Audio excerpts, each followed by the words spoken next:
राधे कृष्णा आप सभी को। कार्तिक मास महात्म्य अध्याय 22 और 23।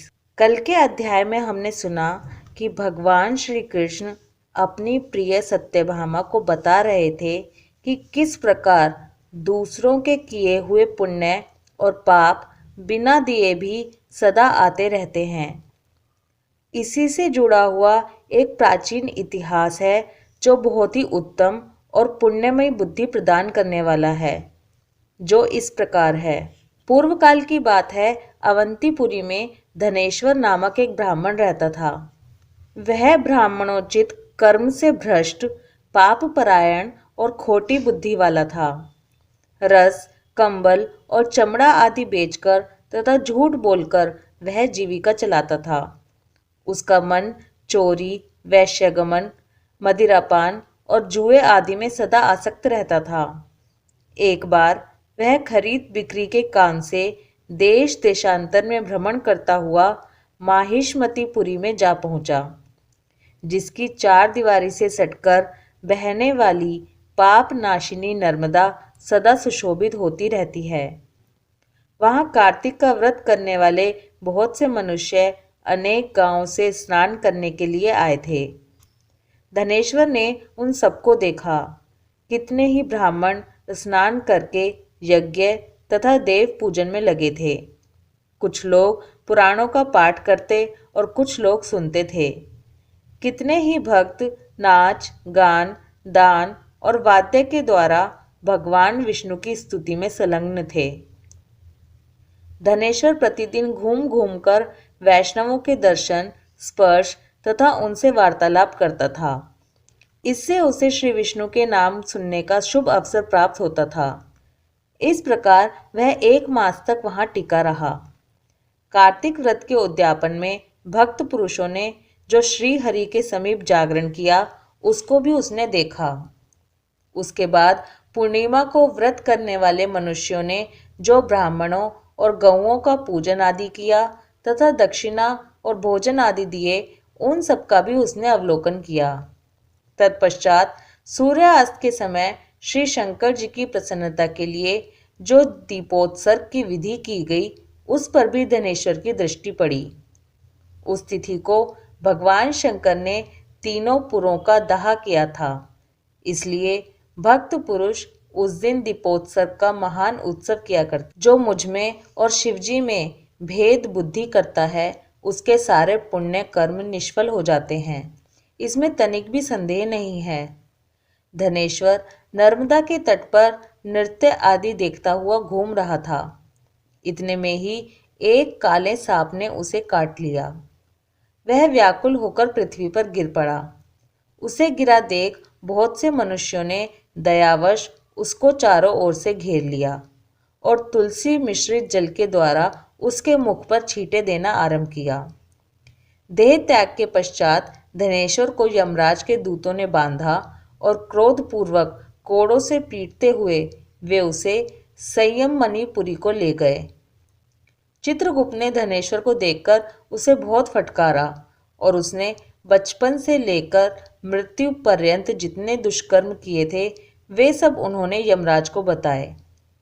चित्रगुप्त बोले, प्रभु, बचपन से लेकर मृत्यु पर्यंत इसका कोई पुण्य नहीं दिखाई देता। यह दुष्ट केवल पाप का मूर्तिमान स्वरूप दिख पड़ता है, अतः इसे कल्प भर नरक में पकाया जाए। यमराज बोले, प्रेतराज, केवल पापों पर ही दृष्टि रखने वाले इस दुष्ट को मुद्गरों से पीटते हुए ले जाओ और तुरंत ही कुंभी पाक में डाल दो। यमराज की आज्ञा पाकर प्रेतराज पापी धनेश्वर को ले चला। मुद्गरों की मार से उसका मस्तक विदीर्ण हो गया था। कुंभी पाक में तेल के खोलने का खलखल शब्द हो रहा था। प्रेतराज ने उसे तुरंत उसमें डाल दिया। वह ज्यों ही कुंभी पाक में गिरा, त्यों ही उसका तेल ठंडा हो गया।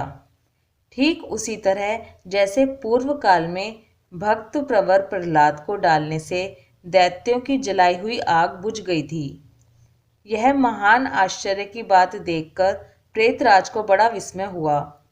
उसने बड़े वेग से आकर यह सारा हाल यमराज को कह सुनाया।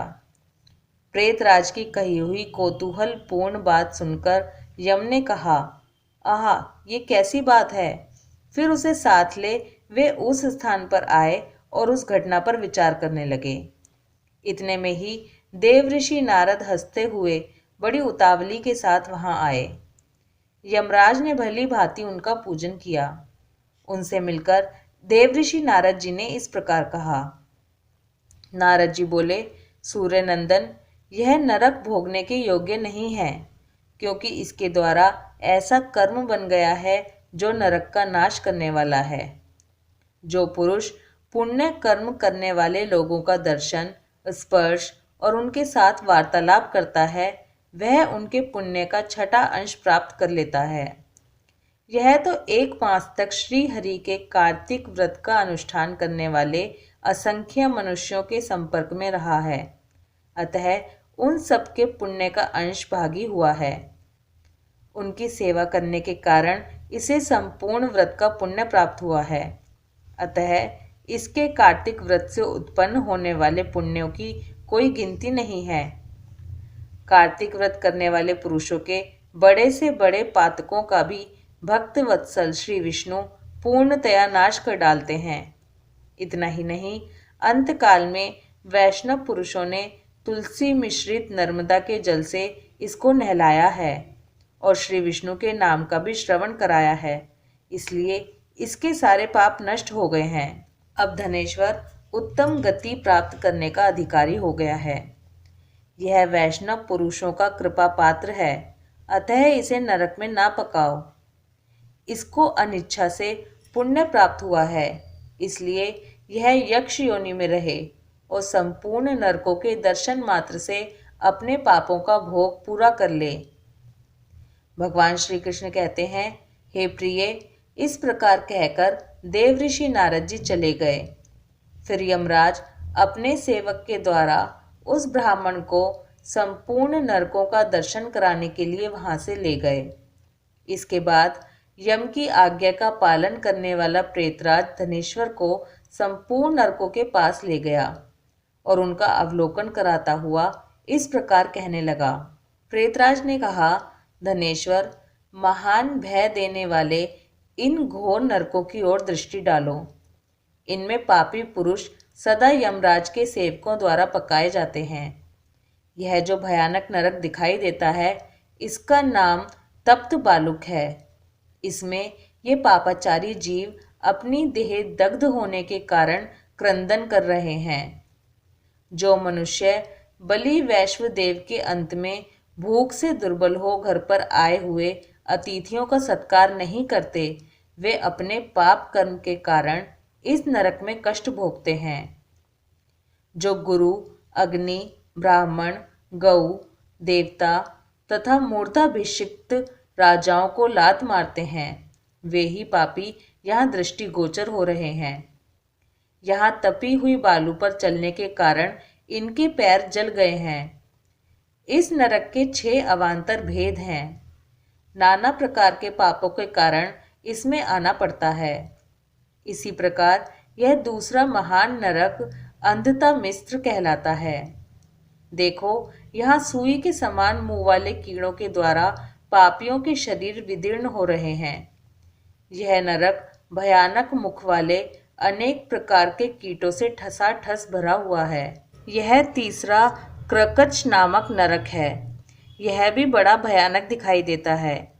इसमें ये पापी मनुष्य आरे से चीरे जाने का कष्ट भोगते हैं। 80 पत्रवन आदि भेदों से यह नरक 6 प्रकार का बताया गया है। जो दूसरों की पत्नी और पुत्र आदि से तथा अन्यान्य प्रियजनों से विछोह कराते हैं, वे ही लोग यहाँ कष्ट भोगते हैं। तलवार के समान पत्तों से इनके अंग छिन्न भिन्न हो रहे हैं और इसी भय से ये इधर उधर भाग रहे हैं। देखो, ये पापी कितने कष्ट भोगते हैं और किस प्रकार इधर उधर क्रंदन करते फिरते हैं। यह चौथा नरक तो और भी भयानक है। इसका नाम अर्गला है। देखो, यमराज के दूत नाना प्रकार के पाशों से बांधकर इन पापियों को मुदगर आदि से पीट रहे हैं और ये जोर जोर से चीख रहे हैं। जो साधु पुरुषों और ब्राह्मण आदि को गला पकड़कर या और किसी उपाय से कहीं आने जाने से रोकते हैं, वे पापी यमराज के सेवकों द्वारा यहाँ यातना में डाले जाते हैं।